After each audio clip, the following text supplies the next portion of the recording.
Hi, thanks for joining us for the Family Plot, Gardening in the Mid-South. I'm Chris Cooper.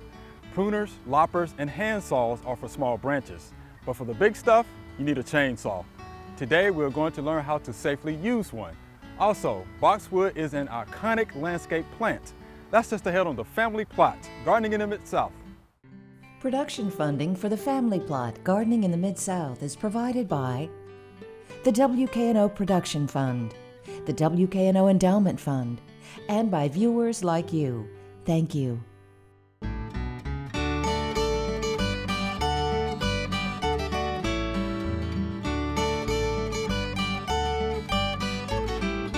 Welcome to the Family Plot. I'm Chris Cooper. Joining me today is Wes Hopper. Wes is a certified arborist and the natural resource manager for the city of Germantown here in Tennessee. And Joellen and Dimond will be joining me later. Wes, always good to have you on the show. Glad to be here. Today we're going to talk about chainsaw safety. How important is that? It's extremely important if you have the need to cut wood. Okay. And we're in the season for cutting firewood. Yes. A lot of people are going to be going to Lowe's or Home Depot or their local hardware store, and they're going to buy a chainsaw possibly and cut firewood. And you said something earlier that I must repeat. Okay. Chainsaws don't come with directions, right? Not good directions. Not good directions. It says pull the cord and start. Oh gosh. Yeah. Need a little bit more than that. Need a lot more than that. Okay. Well, can you get us started then? I can. All right. Here on the table here, I've got a variety of different chainsaws, two older models, and the importance of abandoning the use of the older models because of the lack of safety apparatus on it, and they're so heavy. They're Here definitely heavy. is an old, and these saws do run, by the way. This is an old Sears Poland model. What you have here is no chain brake. So in the event that this would kick backwards, and I'll explain that, you don't have any way of stopping this chain, and it could cut you. Oh wow. If it's used improperly. Right. Same with this little guy. This is a 1975 model still, but we don't use these anymore. Again, no chain brake. This one here has actually almost cut me before. I was using it properly, but I was getting tired. And I recognized the fact that I was getting tired, so I turned it off and I put it back in the truck. And like you mentioned before, these are heavy. They are extremely heavy. But I used these for years. You know, I was a professional tree climber for most of my career. So swinging through the trees with a chainsaw was my job. Wow, my goodness. I never got cut, so bad. Thankfully, right? Yeah. All right. And you got to keep them sharp too. Okay. Okay, you'll see this one here is more like a newer version of these. But here, you have a chain brake. See, if it kicks back. Gotcha, okay. And there's one thing about this chainsaw, it's not really meant to be used this way. This is the way that you properly hold this chainsaw. Okay? Brake off, brake on. Gotcha. And you'll notice that this has a sleeve on it. That's not only to protect you but it's to help protect these teeth on this chain, because you want a good sharp chainsaw. Okay. Cutting with a dull, it's just like when your grandpa teaches you about using a knife. He says you want a sharp knife, because a dull knife will cut you quicker than a sharp knife, because you got to put more force into your cutting. Okay, makes It sense. can kind of be the same way with a chainsaw. Okay. Okay, again, here is more of a homeowner model. So your homeowners, like the young man that bought a new home, you know, he's got some acreage and he wants to cut some trees down to get some clearance. Okay, so that's a little ideal overgrown, so this would be ideal for that. All right. Again, chain brake and so on. This one here, we're stepping up a little bit. Yeah, that's a big one. This has some a lot of power right here. All right, I bet you. All right, this is not a typical homeowner saw. Okay. It's heavy and it's meant to work, and it's meant to work all day. Okay. I like that. It's meant to work. So what about the size trees for each one of the chainsaws? Oh yeah.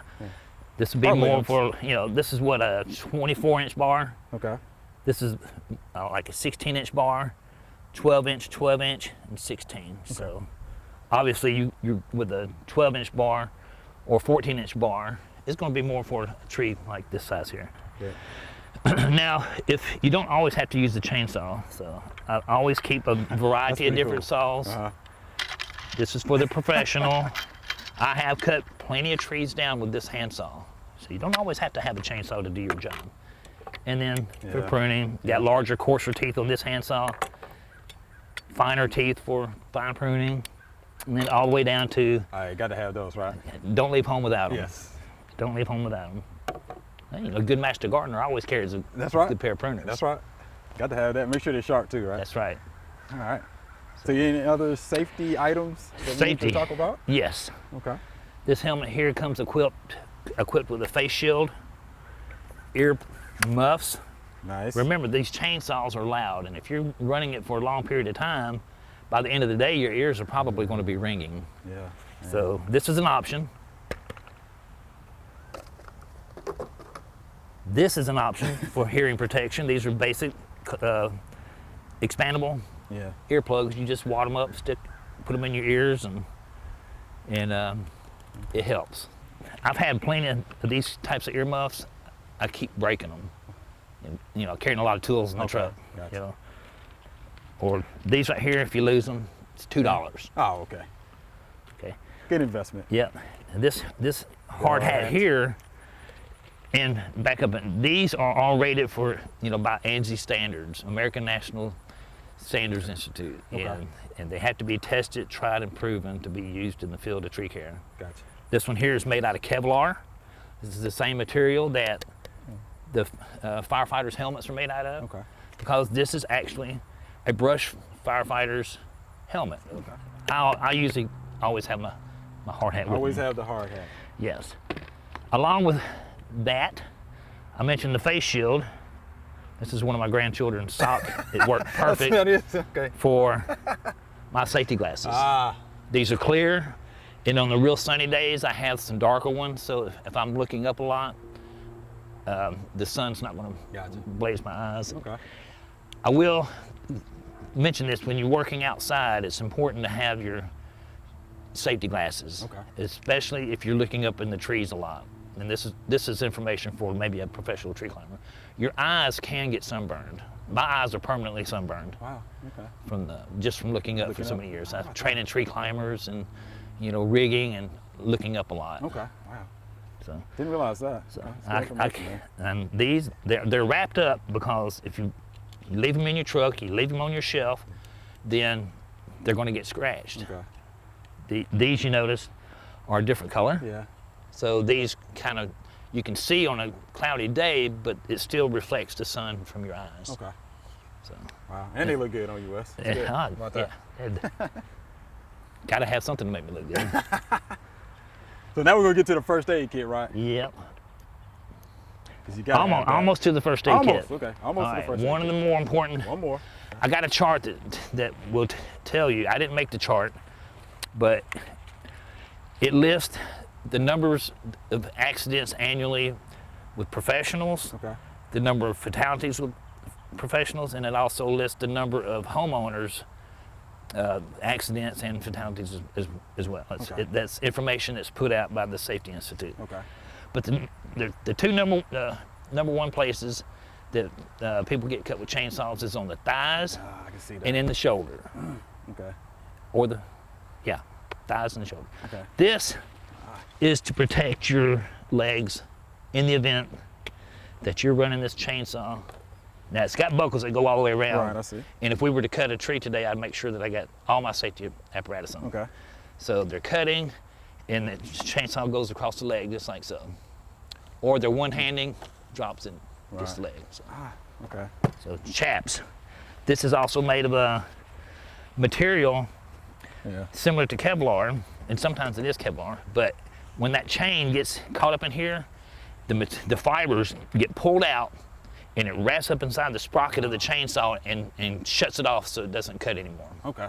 Got Instead it. of steadily running, Got it. it just pulls this apart. Now, once it does that, you got to toss these and buy another pair. Okay. But compare a $70 pair of Chaps to your leg. No comparison. Yeah. All right, two final things is one is to keep a cell phone handy. Say like if you do twist an ankle or something while you're running a chainsaw, you can pick up the phone and call somebody and say, hey, I need a tractor, Right. you know, or I'm out in the field. Right. Water, Gotta have a little water. Stay hydrated. got to stay hydrated. You got to remember you're working hard. You're not keeping up with what time it is or how long you've been doing it, and you go home and your back hurts and you want to drink some water. But the more water you drink, the better you'll be. This should be your friend. Everybody should have a first aid kit in their vehicle, truck, home, wherever. But this, I mentioned the Angie standards. Okay. This is rated by Angie. So we have Band-Aids all the way up to stop bleed kit in here. So if you have to immediately put something on that wound, you want to have a bleed kit handy. Yeah, definitely need to have that on site. Yes, because remember, this is a very dangerous piece of equipment. Most dangerous hand tool sold on the market. Well, Wes, we appreciate that good information about chainsaw safety. Thank you much, man. I think it's needed information. Oh yes, very much needed. So thank you much. Yes.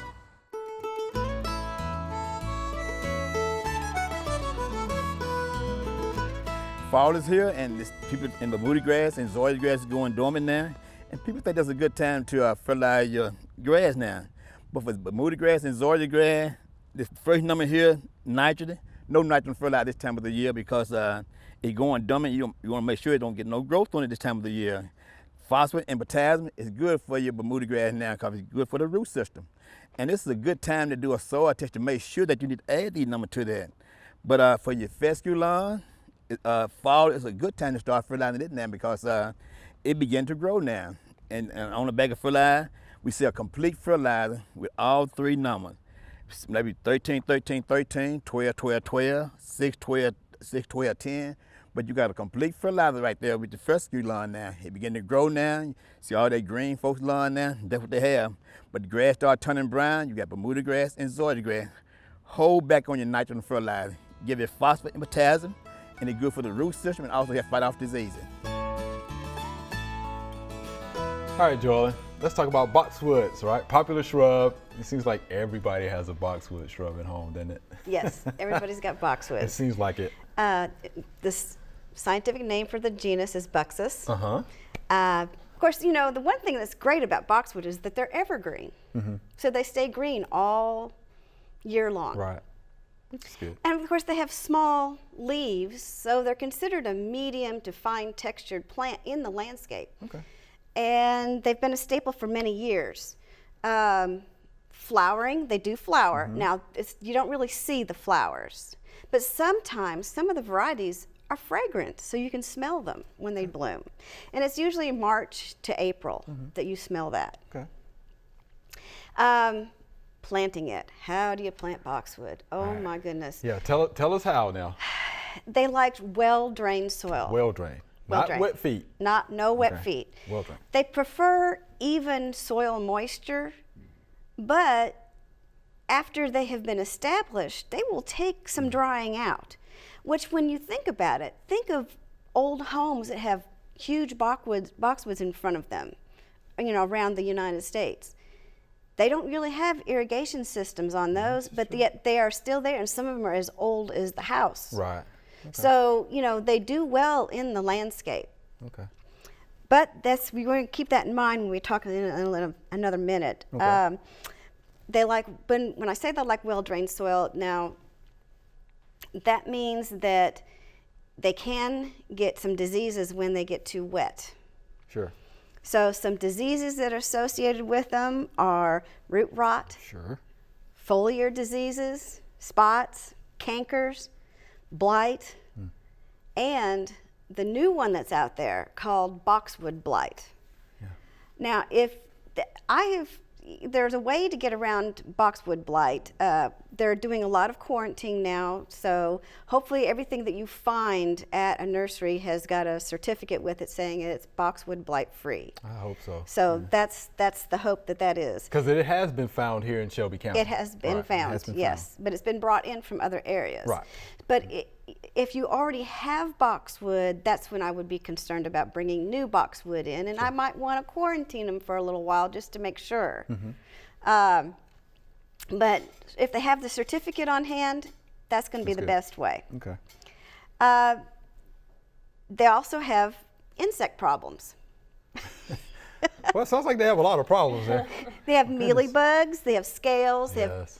boxwood mite and boxwood leaf miner. But those are very easily controlled if you get them.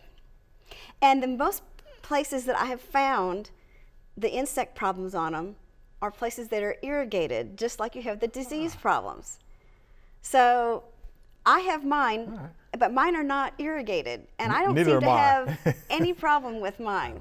So I just, prefer that. But one thing you've got to remember is boxwood are shallow rooted. They are surface rooters. And so you really are not supposed to disturb them. So if you plant a boxwood, don't put it next to an annual bed that you're going to continually dig in, because then that's going to keep disturbing the root system. They don't like the root systems disturbed. So that goes back to what I was talking about before. The estates, they have the boxwoods out front. There's nothing else around them. They're not having their roots disturbed. That makes sense. So that's the one thing to remember about boxwood. Okay. Now, Shallow-rooted. there's a couple of different types of boxwoods. There's one called microphylla, and that's usually considered all of the Korean boxwoods, the little leaf boxwoods, and the Japanese boxwoods seem to come from that family. Okay. And that genus and species. They also are more cold hardy than some of the others. They can go down to zone 4. And 6 and 7 is where it likes to live, but it'll even go to zone 9. So, I mean, it's got the widest range for boxwood for it to live in. And they are, of course, you're supposed to get 3 to 4 feet round, but, they'll get bigger than that. Yeah. But now the Boxwood the Sempervirens, this is the common boxwood. It is the one we most think of when we think of boxwood, and it can get 15 to 20 feet. My goodness. But then there's a lot of the dwarf boxwoods, they call English boxwoods, and they come from the Sempervirens line. Okay. Yeah. So they're all related. And that's the ones I have here. These are mine. They've been in the ground for 18 years. Wow. And they are still under 18 inches tall. Okay. So they're slow growing. The Sempervirens is a slow growing boxwood. And now this particular one here is a upright form. It grows in a slender column, which I've put in a container. So it does really well. You see how nice and green these are. And they don't have any disease or bug problems because I don't have irrigation, and I do water them during drought, but I don't water them continually. So they don't have. Look at Joellen, look at that. These look nice. Yeah, and see, this one's really You're taking good care of your boxwood. Tiny leafed boxwood really here. Is. They do very well, and I've been very pleased with them. So I've never had a lot of problem with boxwood. Yeah, these look good. So I like the boxwood. Now, let me ask you about pruning, because of course we know the practice. Most people like to shear them into meatballs and things like that. So what do you think about that? Well, like I did with these. You see, I cut this at where another one of these branches, see, I would cut this again right here. Which is the correct way to do that. And I trim mine a lot around the holidays because I use them for decorations, or if I need a flower arrangement, and I'll cut some of these for the greenery in there. Right. That's the only time I usually prune them. Now, because of the Boxwood Blight, I was looking at my boxwood and I decided to trim them a little bit. And I said, all these nice, and I'm thinking this too, these are nice cuttings. What I would like to do is strip these, put some rooting powder on this, and stick it in some moist soil and leave it for a while and it will root. So I have done that too. And if you have boxwood and you want to propagate them, that would be a way to do that. How about that? It's good stuff, Joe. We appreciate that. We need to come out to your place and see these. It's beautiful. These look beautiful. Thank you. Thank you again. When you're preparing to cut down a tree, you want to make sure that it goes in the direction that you want it to go in. So it's real important to understand the lean of the tree. This tree behind me, this Virginia pine, appears to be standing straight up. From your angle, from where the audience is, it looks like the tree is standing straight up. But let's make sure. I have a method of looking at the tree and doing a 3-point walkabout and looking up the trunk of the tree to determine which way it's actually leaning. So I'm gonna step over here and take a look. First point is looking straight up here. It just about looks like it's standing straight up from where I'm at. Come over here, on this side, it looks like it's leaning that direction. So let's look at it from one more direction. Back here, so this tree is definitely leaning that direction. Now that we've determined the tree is leaning due south, we know that the tree is going that direction. Deeper notch, back cut, and we're good to go. All right, Wes, here's our Q&A segment. You ready? I'm ready. These are great questions. They are. All right, so let's go. Question number 1. Last year, our 10-year-old Japanese maple had several limbs that did not leaf out. I pruned them off. This year, several more did not leaf out. It sits under a Bradford Pear and does not get much sunlight. I can find no critters on the bark or the leaves. Why are some limbs of my Japanese maple not leafing out? Is this a bad site to plant a replacement Japanese maple? This is Robert in Tennessee. So, Wes, a couple of things here. Let's start with this. It sits under a Bradford Pear. What do we think about that? Yeah, well, the Bradford Pear probably should be removed. Oh, okay. Not probably, but should. It's an invasive species. Right. It's the bane of trees that we're planting. Sure. They're here, we have to deal with them, but I'm not going to have one in my yard. Right. That's number 1. That's number 1. Remove it. Number 2, I'm not totally sure about this, but that Bradford Pear could be producing chemicals into the soil that prohibits other trees from growing around it. Right. So that's number 2. This is allelopathic. Allelopathic, Allelopathic yes. properties. Okay. But chances are it's going to be something more mechanical. It could be like some girdling roots or something on the tree, and it's just causing the tree to go into decline. It could be sun scorch. Okay. Or something else. So the limbs that aren't leafing out are probably not going to leaf out. So I think we may have a loss of a Japanese maple here. Loss of a Japanese maple. Yeah. So but do not plant in the same spot. Right. So I was going to ask you that. So you wouldn't plant it? Okay. No. It wasn't successful in that spot. I don't think I would try it twice. Okay. So there you have it, Robert. I would not try it twice. Yeah. Japanese maples are beautiful trees. Yeah, I love Japanese maples. I have a focal point. Yeah, if you could. I have 2 Yeah. in my yard. Robert, we thank you for that question. Here's our next viewer email. I have a weeping Atlas cedar. It is not a common tree. I just noticed white sap and stress cracks while weeding near the trunk. I planted the tree 15 years ago. It is my garden focus. I tried looking it up on the internet and most said to ask an arborist. What should I do? And this is Stephanie from Memphis, Tennessee. So, Miss Stephanie, this is what we're going to do. We're going to ask an arborist. So, Wes, what do you think about that? Judging by the pictures, it looks like I'm looking at compressed wood. You know, maybe from we had a couple winters when the ice put a lot of weight on the trees, all right? Like the saucer magnolias that are out front of my office. It took me a little while to observe it, but after the tree continued to grow, I could see where that wood was compressed, and that's where the vascular tissue was damaged. Okay.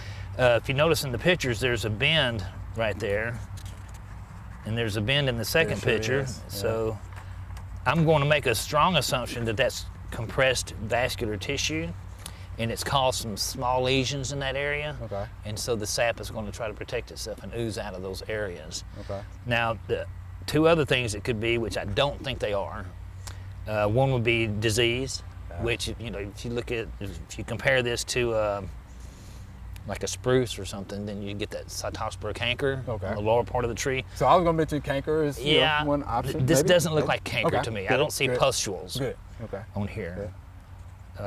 What about any insect damage? I know. I don't see any boreholes. Okay, but I was thinking borers, weevils, something else. Okay. If I had to look at the history that we've had the last couple of years, I'm going to go with compressed wood. Okay.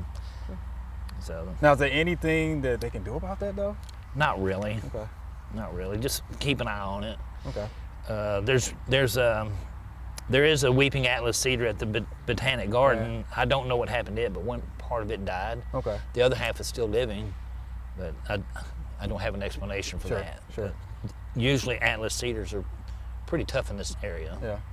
They're slow growers. They look they're beautiful. They look beautiful though. Yeah. Yeah, there's some real beautiful ones at the Memphis Pink Palace too. Okay, didn't know that. Yeah. Okay. All right, so we did ask our certified arborists. Hope they helped you out. All right. So here's our next viewer email. What is the most I can trim off my crepe myrtles without permanently damaging them? Thank you. Rob from Johnson City, Tennessee. And I know you like those questions about the crepe myrtles. I do. And so what do you think? That's pretty good size crepe myrtle too. As far as this crepe myrtle goes, I'm not a tree topper. Mr. Hopper ain't a topper. So here's how I treat crepe myrtles. I selectively go in and I take out the stalks that aren't needed.